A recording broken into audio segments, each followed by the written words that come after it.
We're doing it. Does it tell us? Oh, yeah. It's going. All right. What are you drinking? Woo! What are you drinking? Strong like I'm mom. drinking this. Yes. Strong brewed drip coffee from Seattle. It's delicious in this, mug, strong like mug. Awesome.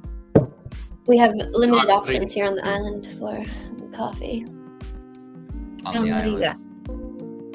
You are in the Pacific Northwest, which has a great history of coffee, of course. I'm drinking Insightful Beans. Yes, it. Wow. Let's see that. Ooh. Wait, how do I? I'm gonna full screen you. Solo layout. There we go. Insightful Beans. That's our coffee label. Make our own coffee. Top. Well, someone That's roast it awesome. for us. Anyway, welcome viewers here and That's so fans of beautiful. ours. John is showing off, as always, the amazing, delicious, Insightful Beans, which you can get at cleaninsights.org/beans. And I wish I could do a lower third. I will figure that out. But cleaninsights.org/beans, right? Byline. That is it. You'll find the link at the top of Clean Insights. All right. Alfred, unfortunately, You don't hide it. not drinking anything because I forgot we were doing this. But do you have your water bottle on? I'm gonna make. You know what? We're gonna make some coffee after this call, but we're glad to have you on. So, I'm drinking. What are you a- drinking, mate? Well, it's in this nice compostable cup with a compostable lid, fully compostable. And this is a Americano, iced Americano with a little bit of whole milk from our local coffee shop, which I love to support. I've also, earlier I drank what I hope maybe is a future sponsor or partner of this podcast, Cometeer, which is a Ooh. local Massachusetts innovative startup from Gloucester, Massachusetts. And they produce coffee in these flash frozen little pods, and they deliver it to you in dry ice. And then you mix it with hot water or milk, and it's like perfectly brewed and delicious. And on a hot summer day, it's the best way to make a quick cup of coffee. Anyhow, that's what we're drinking. Thanks for joining us. I'm going to turn the music down a little now and introduce myself. Nathan Freitas here with Guardian Project. I'm joined by my awesome summer intern, Alfred, who's being thrust into the spotlight a little bit with, we're going to ask him some questions about this mysterious topic of our podcast today. I'll pass it over to you, Tiff. To introduce yourself. Hi, everyone. Thanks for being here, joining us. I'm Tiffany from Guardian Project, and this is our Clean Insights podcast. We've just started, and we hope to have these chats weekly or every other week, same time. And we'll just be talking about Clean Insights, conversations around what it is, what we're doing with this project, and who's a part of it. I do think we're going to call this "What Are You Drinking?" because it's like, are you drinking, privacy respecting Insightful Beans, or are you drinking some sort of, off the shelf, canned, flavorless, giant corporate analytics? What are you drinking, John? What do you think about that title for the show? I like it, but next episode is going to be evening, and I'll make a cocktail. That works too. Espresso martini. I'm not a fan. I have the equipment. I have not made espresso booze from Insightful Beans yet, but one day. You know what I do in the afternoon if I need a little kick is a shot of espresso with tonic and lime.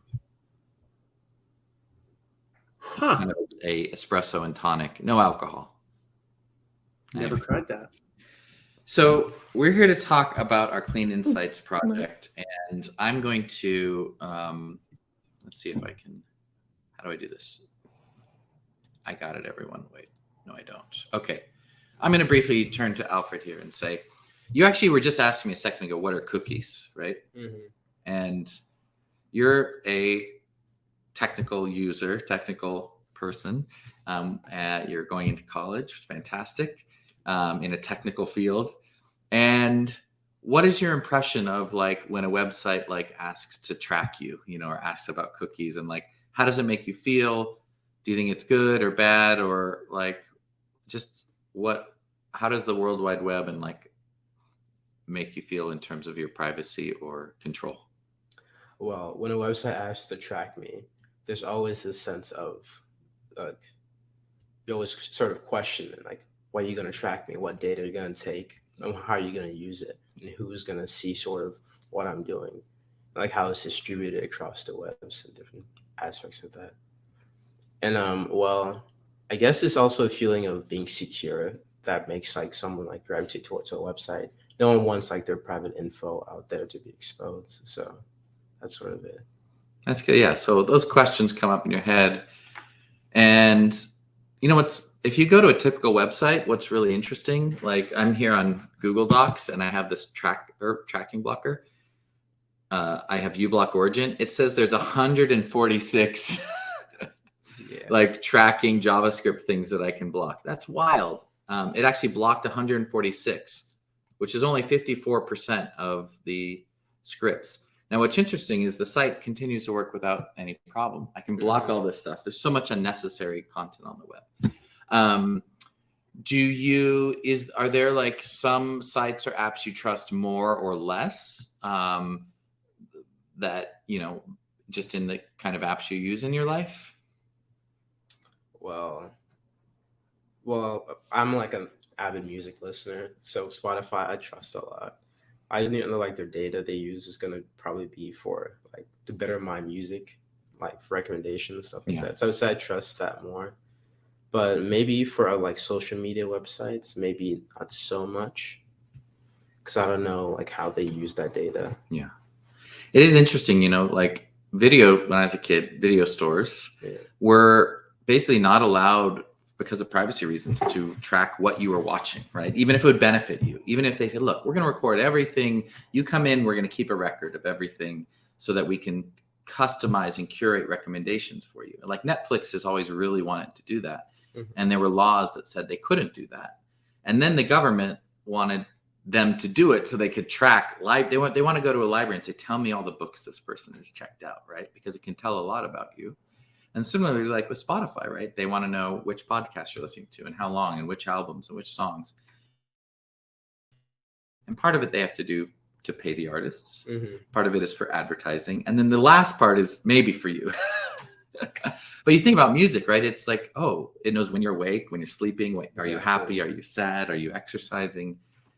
Spotify knows a lot about you. And so yeah, so that's interesting. So I'll pull back in the crew here, and a lot of the work we're doing with Clean Insights is it's a way to help a website or an app learn how good a job it's doing to serve their users. Is the app working? Are people frustrated? Are they doing it right? Is something broken? But we try to do it without revealing all that extra information, right? Yeah. Like we want to know, like, if we built it for Spotify, we'd say, okay, roughly, like, is Alfred, is he like listening to multiple albums a day? Is he, roughly how many songs is he listening to? Is his bandwidth good? Is the download, are there any times where it stops playing a song because of streaming? Yeah. But we would do it in a way that wouldn't reveal what you were listening to when, all of that, right? So Clean Insights we think could still give Spotify everything they need to make a good experience, but it wouldn't give them everything they need to know like your most intimate feelings. Exactly. So only the necessary details. Exactly. So does that make sense, John, in my description there of what is Clean Insights? Yeah. If you were pitching to Spotify, how would you pitch Clean Insights to Spotify? I'd say two things. So two quick Spotify stories. The first one, and this is one I'll give them credit for. One of my favorite things that they do is the year Wrapped. Do you all get this? Yeah. I love it because it's one of those things where it's like, hey, listen, we did track how many times you listen to each song. I would have liked to have seen that happen locally and not on a server. But I get my ranking among Swifties, and that's wonderful. And anytime they can put data out that you benefit from, that's really nice. And it's also showing like, hey, this is something you shouldn't be as afraid of. Here, we'll lay it out. I'd like to see that be the case with all of the data instead of just some of it. But that's a thing that I can feel pretty good about. I think if somebody's collecting data on you and they're not willing to show you what they've got, that should be a big red flag. Right? And I'm not talking about filing like a freedom of information request to Facebook to have them print everything out on a DVD that you've ever done. They make that really hard to get. I'm talking about put it front and center. Our goal is that like anyone who implements Clean Insights could have everything they measure be public. Absolutely. Absolutely. So that's one thing I like that they do. However, when you're not sure what somebody's doing because they haven't committed to it, you end up with these creepy things. So quick straw poll here. Who thinks your phone is listening to you? Right? I have a sort of, not in the way most people think. But I know. And I find myself in the strange position of having like some pretty good knowledge of these systems and being like, okay, I don't think it is. And yet,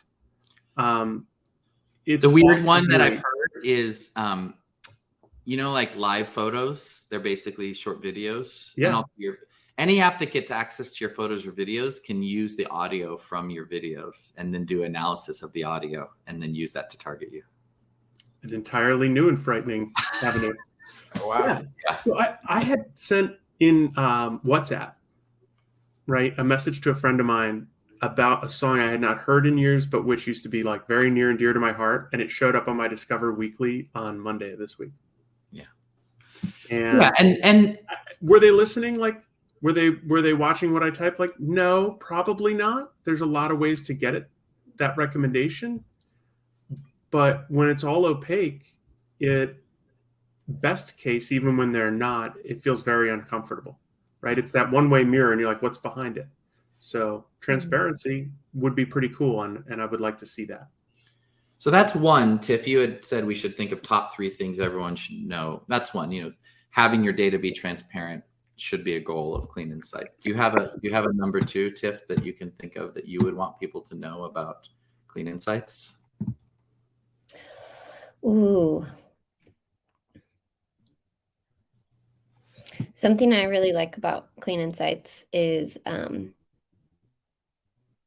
the way that we've approached the implementations of Clean Insights.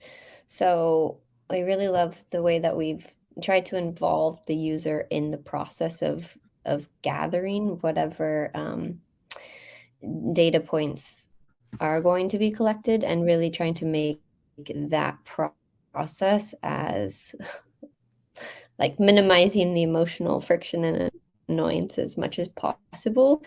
Because having just come back from Europe and like surfing any sort of website, you get all of the cookie requests, all of the GDPR consent questions all the time. And even if you like navigate from one site to another site,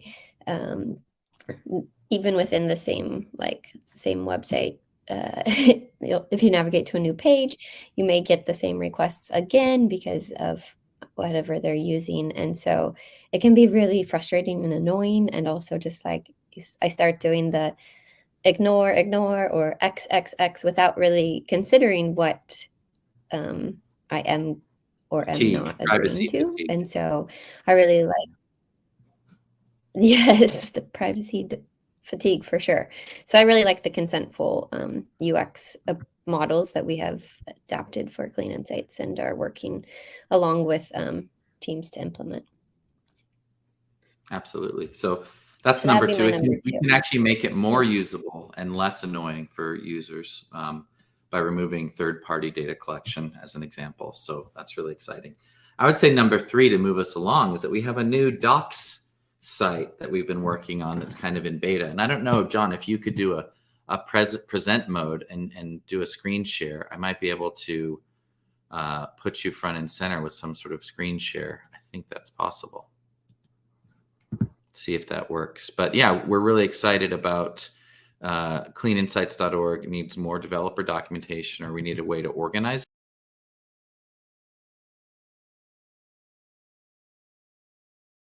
Here I am. Clean Insights needs more of an organized approach to our developer documentation, because we have really exciting things coming with new partners. And I'm going to put John on the solo layout, and then I'm going to add to the stream. There we go. Magic. There we go. So we have a new docs site that is kind of in beta, but already has great content. Do you want to share? It's soft launched, but as a listener here, if you go to docs.cleaninsights.org, you'll find it. We haven't linked to it from the homepage yet. There's still some to-dos in there, but there's also a lot of good stuff. So you can see here on the left, a little table of contents, some of it already there, some of it labeled with that aforementioned to-do. But this has all kinds of things that you might need in order to go from the kind of person who says, gosh, that's the type of way I'd like to be running my project, my organization, my company. I'd like to be doing privacy preserving analytics, all the way to you've done it and you're making sense of the data after it's come in.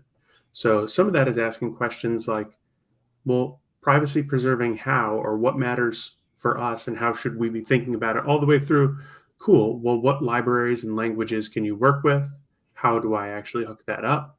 How do I set up a server to collect the data if I want to self-host it? Or are there other options? Hint, there are. We'll help you get started and host your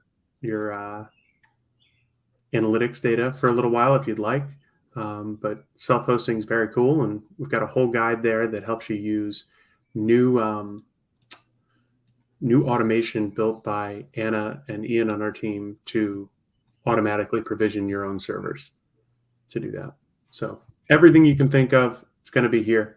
And if you can't find something that you want, there's a contact button at the top right where you can hassle me and ask me to write something.